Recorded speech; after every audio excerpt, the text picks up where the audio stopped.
الحمد لله وكفى وسلام على عباده الذين اصطفى أما بعد فأعوذ بالله من الشيطان الرجيم بسم الله الرحمن الرحيم فوجد عبدا من عبادنا آتيناه رحمة من عندنا وعلمناه من لدنا علما قال له موسى هل أتبعك على أن تعلمني مما علمت رشدا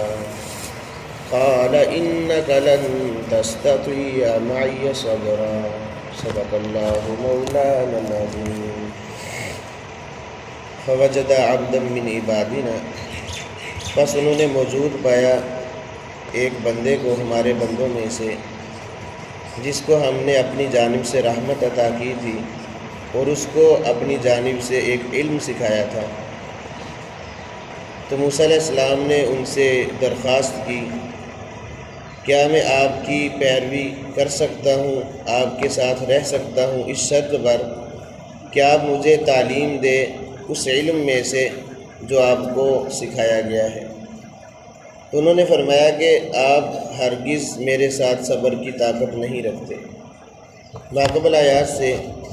حضرت موسیٰ علیہ السلام اور خضر علیہ السلام کا واقعہ چل رہا ہے کہ یہ دونوں موسیٰ علیہ السلام اپنے خادم خاص یوشع بن نون کے ساتھ اس سفر پر نکلے حضرت خضر علیہ السلام سے ملاقات کے لیے۔ تو جب منزل مقصود سے تھوڑا سا تجاوز کیا تو تھکن اور بھوک کی ان کو شکایت ہوئی، بھوک محسوس ہونے لگی، تو اپنے خادم خاص سے کہنے لگے کہ ہمارا جو کھانا ہے صبح کا ناشتہ ہے وہ لے آؤ، مجھے تھکاوٹ محسوس ہو رہی ہے، بھوک لگ رہی ہے۔ تو وہاں جا کر خادم کو یاد آیا کہ وہ جہاں ہم نے رات تھوڑی دیر قیام کیا تھا، ٹھہرے تھے جہاں، وہاں مچھلی تو پانی کے اندر چلی گئی تھی۔ تو سارا واقعہ موسیٰ علیہ السلام کو بتایا اور کہنے لگے وما انسانیہ الا الشیطان ان اذکرہ، کہ شیطان نے مجھے یہ تذکرہ کرنا بھلا دیا، یعنی شیطان کی طرف اس بھولنے کی نسبت کی۔ اور یاد رکھیں حدیث مبارکہ میں آتا ہے اگر خیر کے کسی کام میں رکاوٹ آ جائے تو اس کی نسبت شیطان ہی کی طرف کرنی چاہیے، جیسا کہ حدیث مبارکہ میں آتا ہے اگر نماز کے دوران نکسیر پھوٹ جائے، اسی طرح عورت کو دوران نماز حیض کا خون شروع ہو جائے تو آپ صلی اللہ علیہ وسلم نے فرمایا کہ یہ شیطان کی طرف سے ہوتا ہے کہ شیطان خیر کے کاموں میں رکاوٹ کھڑی کر دے۔ حالانکہ نکسیر کوئی جسمانی بیماری کی وجہ سے ہوتی ہے، لیکن حکم کیا ہے کہ شیطان ہی کی طرف اس کی نسبت کریں۔ اب یوشع بن نون علیہ السلام نے شیطان کی طرف نسبت کی۔ اب موسیٰ علیہ السلام نے جب یہ بات سنی تو اس پر کوئی مواخذہ نہیں کیا، انہوں نے کہہ دیا تھا کہ میں بھول گیا یہ آپ کو بتانا۔ اور یاد رکھیں یہاں سے یہ مسئلہ بھی سمجھ آ گیا،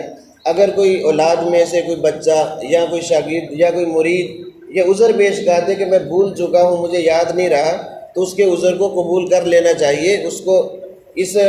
عذر کے باوجود ڈانٹنا اور ملامت کرنا یہ مناسب نہیں ہے۔ موسیٰ علیہ السلام نے دیکھیں انہوں نے جب عذر کیا کہ مجھ سے بھول ہو گئی تو فوراً کوئی مواخذہ نہیں کیا، معاملہ اللہ کے سپرد کر دیا۔ اسی طرح آپ صلی اللہ علیہ وسلم کی زندگی بھی ایسے ہی تھی۔ حضرت انس رضی اللہ تعالیٰ عنہ فرماتے ہیں کہ میں 10 سال اللہ کے نبی کی خدمت میں رہا، ان کا خادم خاص رہا،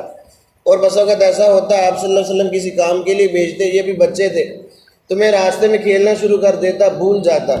لیکن 10 سالوں کے اندر کبھی اللہ کے نبی صلی اللہ علیہ وسلم نے مجھے یہ نہیں پوچھا کہ آپ نے یہ کام کیوں نہیں کیا یا آپ نے یہ کام کیوں کیا، کیوں کا کبھی سوال نہیں کیا اللہ کے نبی صلی اللہ علیہ وسلم نے۔ ایسے با اخلاق انسان تھے آپ صلی اللہ علیہ وسلم۔ تو ہمیں بھی چاہیے کہ اگر کوئی عذر پیش کر رہا ہے، اگر وہ جھوٹ بھی بول رہا ہے تب بھی اس کے عذر کو قبول کر لینا چاہیے، باقی معاملہ اللہ کے سپرد کر دینا چاہیے۔ تو موسیٰ علیہ السلام نے بھی ایسے کیا، ان کے عذر کو قبول فرما لیا اور کہا کہ یہی ہمارا مقصود تھا، جہاں آپ سے بھول ہو گئی ہم نے وہیں جانا ہے، وہیں اللہ نے یہی نشانی بتائی تھی کہ جب یہ مچھلی زندہ ہو کر غائب ہو جائے، پانی میں چلی جائے تو وہیں وہ ہمارا بندہ موجود ہوگا۔ اب یہ دونوں صاحب واپس پلٹے اپنے نشانہ قدم پر، جب وہ منزل مقصود تک پہنچے جہاں وہ مچھلی سمندر کے اندر چلی گئی تھی راستہ بنا کر، تو فرمایا اللہ تعالیٰ فرماتے فوجد عبدا من عبادنا، تو انہوں نے وہاں دیکھا حضرت خضر علیہ السلام کو کہ وہ چادر لیے ہوئے لیٹے ہوئے ہیں۔ اب موسیٰ علیہ السلام جیسے ہی وہاں پہنچے، بعض فرماتے ہیں کہ پانی کے اندر وہ جو سرنگ بنائی تھی مچھلی نے اس کے اندر یہ چلے گئے، چونکہ وہ راستہ بن چکا تھا پانی کے اندر۔ وہاں آگے جا کر دیکھا کہ پانی کے اوپر ہی حضرت خضر علیہ السلام لیٹے ہوئے ہیں۔ یہ اللہ کا نظام ہے۔ اللہ تعالیٰ جب چاہیں پانی کے اندر سے ڈبونے کی صلاحیت کو سلب کر لیں تو یہ پانی ڈبو نہیں سکتا۔ پانی اگر ڈبوتا ہے تو یہ بھی اللہ کے حکم اور ارادے سے ڈبوتا ہے۔ موسیٰ علیہ السلام اور فرعون کا جو واقعہ ہے اس میں بھی دیکھیں، موسیٰ علیہ السلام پورا لشکر ان کا گزر رہا ہے پانی کے اندر سے، پانی کے اندر یہ ضرورت نہیں کہ ان کو ڈبو سکے، اور یہی پانی جب فرعون کا لشکر گزرنے لگا پانی آپس میں مل گیا، پانی نے ڈبو کر دکھا دیا۔ تو پانی کے اندر ڈبونے کی صفت بھی اللہ نے رکھی ہے۔ اب حضرت خضر علیہ السلام وہاں لیٹے ہوئے تھے تو موسیٰ علیہ السلام نے جاتے ہی السلام علیکم کہا ان کو۔ خضر علیہ السلام نے جب یہ بات سنی تو بڑے حیران ہوئے، کہنے لگے یہ یہاں سلام کہاں سے آ گیا؟ اور پھر پوچھا من انتا، تم کون ہو؟ موسیٰ علیہ السلام نے کہا انا موسیٰ، کہ میں موسیٰ ہوں۔ تو وہ پوچھنے لگے کہ موسیٰ من بنی اسرائیل، کیا موسیٰ بنی اسرائیل والے؟ تو انہوں نے عرض کی ہاں میں موسیٰ بنی اسرائیل والے، یعنی جو بنی اسرائیل کی طرف مبعوث ہوئے میں وہ موسیٰ ہوں۔ یہاں علامہ ابن حجر عسقلانی رحمۃ اللہ علیہ استدلال کرتے ہیں اس آیت کریمہ سے، یہ حدیث مبارکہ میں یہ واقعہ ہے کہ موسیٰ علیہ السلام نے سلام کیا اور انہوں نے پھر تعارف پوچھا موسیٰ علیہ السلام کا۔ فرماتے ہیں کہ دیکھیں حضرت خضر علیہ السلام ایسے نبی تھے جن کو تکوینیات کا علم تھا، یعنی کیا کچھ ہو رہا ہے، کیا آگے ہونے والا ہے، یہ علم ان کو تھا، لیکن اس کے باوجود علم غیب ان کو نہیں تھا، کیونکہ یہ علم جو اللہ نے ان کو دیا تھا کیا کچھ ہو رہا ہے یا ہونے والا ہے، جب اللہ بتاتے تب ان کو پتہ چلتا۔ اب موسیٰ علیہ السلام دروازے پر ہیں، ان کے پاس پہنچے ہوئے، ان کو پتہ نہیں کہ کون آیا ہے، پوچھ رہے ہیں کہ کون ہے۔ اس سے معلوم ہوا کہ اللہ نے علم غیب کسی کو نہیں دیا، حالانکہ تکوینی نبی ہیں، اس کے باوجود وہی بتاتے ہیں جو اللہ تعالیٰ ان کو حکم کرتے ہیں، کیونکہ انبیاء علیہ السلام کی ذات ایسی مقدس ذات ہوتی ہے، اپنی زبان سے بیہودہ بات تو نکالتے نہیں، اپنی خواہش نفس سے نکالتے نہیں، بلکہ جو بولتے ہیں وہ اللہ کی طرف سے وہی ہوتا ہے۔ اللہ تعالیٰ بتاتے ہیں تو انبیاء کو پتہ چلتا ہے، اگر اللہ تعالیٰ کسی معاملے کو چھپا رکھے تو کسی نبی کو پتہ نہیں چل سکتا۔ اب موسیٰ علیہ السلام نے سلام کیا اور انہوں نے تعارف پوچھا۔ اب آگے موسیٰ علیہ السلام فرمانے لگے، عرض کی قال لہ موسیٰ هل اتبعک، فرمایا کہ موسیٰ علیہ السلام نے خضر علیہ السلام سے میں آپ کے ساتھ رہنا چاہتا ہوں۔ یہاں علماء نے لکھا ہے کہ اگر کوئی شاگرد کسی استاد کے پاس علم حاصل کرنے کے لیے جائے تو اس سے ایسے اچھے انداز میں ادب کے ساتھ گفتگو کرے، اپنی رائے کو ان پر مسلط نہ کرے کہ مجھے علم سکھائیں جو آپ کو سکھایا اللہ تعالیٰ نے، نہیں، بلکہ ادب کے ساتھ کہے کہ میں آپ کے ساتھ رہنا چاہتا ہوں، اگر آپ کی اجازت ہو تو مجھے بھی اپنے ساتھ رکھ لیں، اور اپنا مقصد بھی بتا دے کہ میں کس مقصد کے لیے آپ کے پاس آیا ہوں۔ تو موسیٰ علیہ السلام نے بھی ایسے کیا، پہلے تو اجازت مانگی کہ اگر آپ مناسب سمجھے تو میں آپ کے پاس رہنا چاہتا ہوں، لیکن مقصد کیا ہے؟ الا ان تعلمنی مما علمت رشدا، یعنی آپ وہ مجھے علم سکھائیں جو اللہ نے آپ کو علم سکھایا، اس علم میں سے میں کچھ سیکھنے کے لیے آپ کے پاس آیا ہوں۔ فرمایا کہ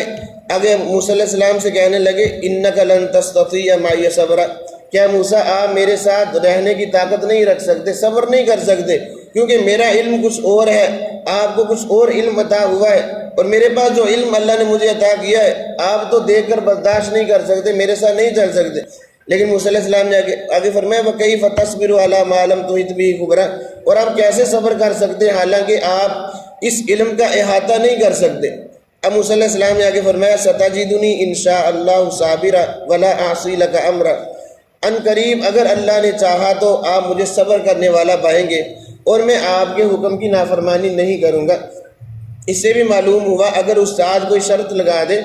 شاگرد اگر پورا کر سکتا ہے تو ساتھ میں انشاءاللہ ضرور کہے کہ اگر اللہ نے چاہا تو میں آپ کی بات کو تسلیم کروں گا، مصیبت پر اب کوئی بھی معاملہ ہوگا صبر کروں گا اور آپ کے حکم کی نافرمانی نہیں کروں گا۔ اب حضرت خضر علیہ السلام نے جب دیکھا کہ واقعتاً یہ سچے طالب علم ہیں، علم حاصل کرنے کے لیے آئے ہیں، فرمایا قَالَ فَإِنِ اتَّبَعْتَنِي فَلَا تَسْأَلْنِي عَنْ شَيْءٍ، فرمایا کہ اگر آپ میرے ساتھ چلنا چاہتے ہیں، میری پیروی کریں گے تو پھر کسی بھی چیز کے بارے میں مجھ سے سوال نہ کرنا، حتیٰ احدث لک منہ امرا، یہاں تک کہ میں خود اس کا تذکرہ آپ کے سامنے کر دوں گا، یعنی جب تک میں تذکرہ نہ کروں یہ شرط ہے کہ آپ مجھ سے کسی قسم کا سوال نہیں کریں گے۔ تو یہ عہد و پیمان ان کے اندر ہو گیا اور ان کا سفر آگے شروع ہو گیا۔ اللہ رب العزت سے دعا ہے کہ اللہ تعالیٰ میں دین کے مطابق زندگی گزارنے کی توفیق عطا فرمائے۔